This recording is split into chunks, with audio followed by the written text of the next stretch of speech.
Dans cette vidéo, je vais montrer comment concevoir un template dans Planner, qui est une application de la suite bureautique Microsoft, que j'ai découvert il y a quelques temps, il n'y a pas si longtemps que ça, mais que j'utilise vraiment au quotidien depuis, parce qu'il me permet vraiment de gagner en clarté d'esprit, je dirais, en visibilité dans la gestion de mes projets, c'est-à-dire que ça permet de centraliser pas mal d'informations et de manière plutôt ordonnée. En fait, il n'y a pas 10 000 fonctionnalités, il y en a peu, mais on s'en sert vraiment et ça permet en fait d'éviter d'avoir à penser à 10 000 choses au quotidien.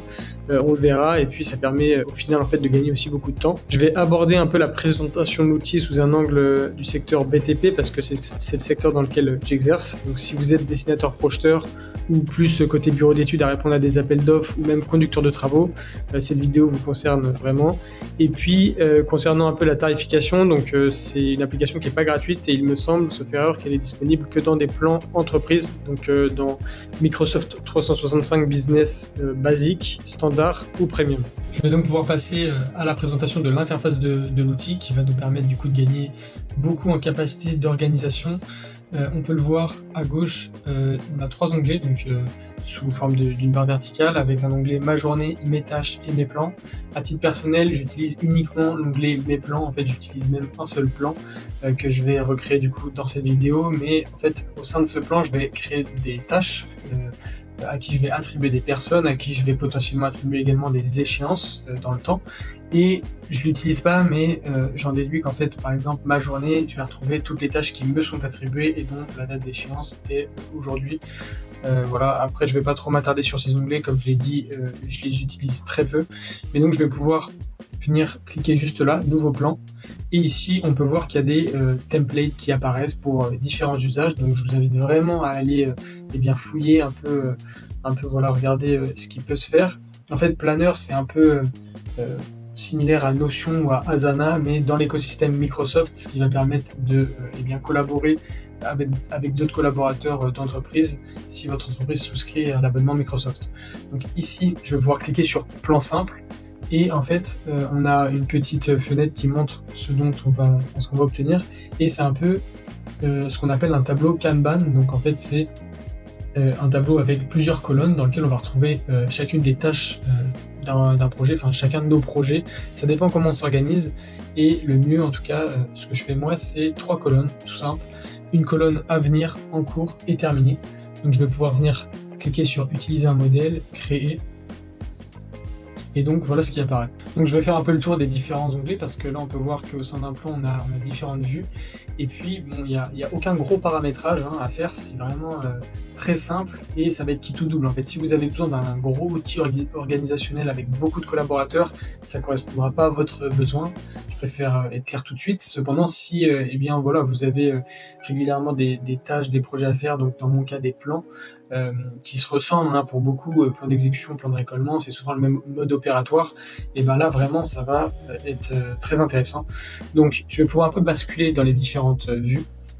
Ici du coup on a une vue un peu liste avec les différentes colonnes qui représentent un peu les caractéristiques. Je le dis tout de suite, mais moi le seul onglet que j'utilise c'est celui-là, tableau, donc vraiment pour parler du 20% qui fait 80% des résultats, j'utilise uniquement l'onglet mes plans. Je vais dans mon plan simple, je vais dans l'onglet tableau, c'est uniquement ça que j'utilise et je vous conseille de le mettre en favori, comme ça tout de suite quand vous ouvrez votre explorateur internet, vous pouvez retrouver votre plan et voilà. Donc j'y reviendrai après parce que je vais y apporter pas mal de modifications, mais du coup l'onglet tableau. Ensuite, on a un onglet planning également. Donc ici, c'est en fait, je l'ai peut-être pas dit, mais en fait, chacune des vues est vraiment interconnectée. C'est-à-dire que chaque tâche que je vais créer, admettons ici, je crée une tâche test, et ben en fait, on va la retrouver dans grille ici, test. Et puis dans planning, on va pas la retrouver parce que j'ai pas mis d'échéance. Mais admettons, je mets l'échéance à l'heure où je tourne cette vidéo, on est le 15 février. Et bien, j'ajoute une date de fin le 16.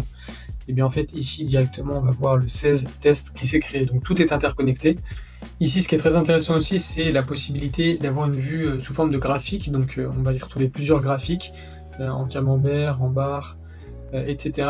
Et je trouve que c'est intéressant notamment quand on travaille en collaboration parce que ici par exemple notamment on a un graphique sous forme de barre verticale qui va distinguer en fait les tâches relatives à un collaborateur, à un autre collaborateur, etc. Ça va permettre d'avoir une visibilité quant à la charge de travail en fait de chacun et donc d'équilibrer si c'est nécessaire. Et voilà, je trouve que c'est toujours intéressant d'avoir une petite vue de ce genre. Et il reste du coup la vue chronologie ici, qui est, comme le diamant l'indique juste à côté, réservée premium. Donc je n'y ai pas accès, j'en déduis que ça doit sûrement être une vue un peu sous forme de diagramme de Gantt. Donc ça peut être intéressant pour de gros projets en fait qu'on doit décomposer dans le temps. Mais honnêtement, moi je m'en sers, je trouve l'outil déjà excellent sans cette vue. Surtout que j'utilise principalement la vue tableau comme je le disais. Donc je vais pouvoir directement rentrer de manière concrète dans la conception du plan exact que j'utilise à titre personnel dans ma vie de tous les jours. Donc comme je le disais, je vais avoir une colonne à venir. Donc celle-ci, je ne vais pas la remodifier. En cours, pareil, je ne vais pas y toucher. Et ici, on a une colonne terminée. Donc en fait, c'est les trois qui me servent. Backlog et puis bloqué, je ne vais pas utiliser. Après, voilà, ça dépend de votre usage. Bloqué notamment si ça peut vous intéresser parfois en fait de mettre certaines tâches qui sont bloquées pour une raison particulière, l'attente d'un retour extérieur, etc. Ça peut servir. À titre personnel, je trouve que c'est un petit peu superflu, pour mon usage en tout cas. Donc voilà, moi j'aime bien garder trois colonnes comme ça. Donc je vais passer un exemple concret, je vais faire pour plusieurs professions dans le secteur du BTP, mais là je vais commencer avec celle du dessinateur-projeteur parce que c'est celle que je connais le mieux. Et donc, je vais commencer déjà par supprimer toutes les cases parce que c'est un peu superflu et puis je trouve que c'est beaucoup plus simple de partir d'une feuille blanche. Donc, je vais ouvrir l'étiquette, enfin la tâche que j'ai créée tout à l'heure, que j'ai appelée test. Et donc ici, on va pouvoir voir plusieurs choses. Premièrement, un bouton attribué. Donc en fait, ce plan, j'ai la possibilité de le partager avec ce bouton. Et donc, si plusieurs collaborateurs ont accès à ce plan et qu'on est plusieurs dessinateurs projeteurs, admettons, dans l'entreprise, je vais pouvoir attribuer ce plan. Là, je vais renommer plan 1. Je vais pouvoir attribuer ce plan soit à moi, soit à un autre dessinateur projeteur, par exemple.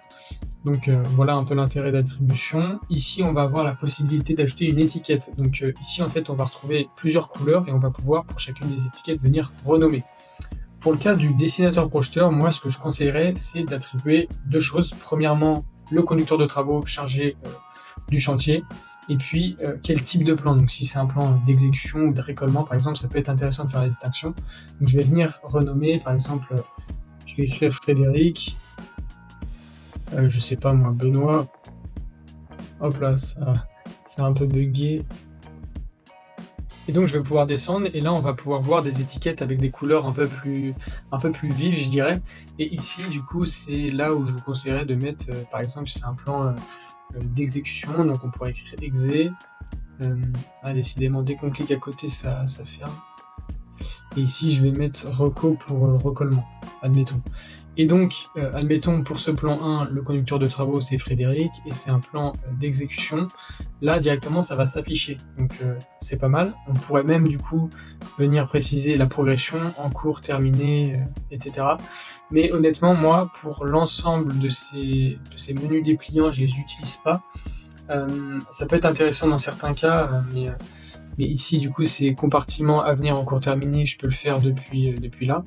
Et puis la progression, la priorité, ça peut être intéressant si ça se répète ou pas également, mais en fait, je trouve que parfois on peut être tenté de passer plus de temps à paramétrer nos petites étiquettes plutôt qu'à réellement avancer sur le projet. Et c'est des informations que on sait de manière un peu inconsciente. La progression, c'est à peu près ce qu'il nous reste à faire généralement. Bon, je vous laisse un peu fouiller, ça peut peut-être être intéressant dans certains usages. Même pour la date de début et d'échéance, moi je m'en sers pas trop, tout simplement parce que en fait moi la date d'échéance elle bouge toujours. Après s'il y a une deadline qui est vraiment très claire, ça peut être intéressant de la mettre. Et ici en l'occurrence, je vais venir la supprimer, c'est celle que j'avais entrée tout à l'heure pour l'exemple. Donc voilà, ici on a un petit champ pour ajouter des notes. Moi l'usage que j'en fais, donc pour parler toujours du dessinateur projeteur, c'est d'ajouter des petits points de questionnement qu'on peut avoir vis-à-vis de certains plans et pour lesquels on va devoir demander des retours, que ce soit au conducteur de travaux, au maître d'ouvrage dans le cadre d'un plan de récollement, etc. Donc ici j'y mets des petites questions. D'ailleurs c'est intéressant parce qu'on peut l'afficher sur la carte. Moi je le fais pas généralement. Et voilà pour l'exemple, je mets question 1. Là, ça s'affiche ici.